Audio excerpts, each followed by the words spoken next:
Nam ni katika nusu fainali Misungwi Cup ligi 2026.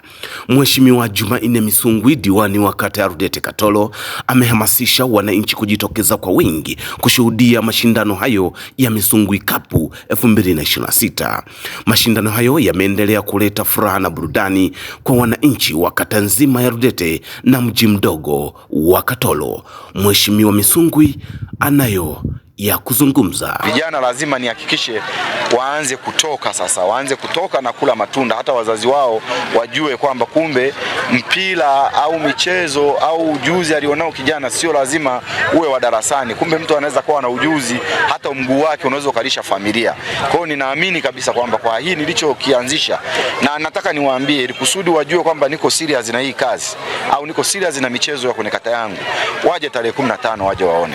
Na diwani wa kata ya Rudete Jumanne Misungwi amezidi kuhamasisha wananchi na walioko nje ya mji mdogo wa Katoro waweze kujongea na kujisogeza katika viwanja vya Rudete ndani ya mji mdogo wa Katoro. Hii ni Vailox Media TV.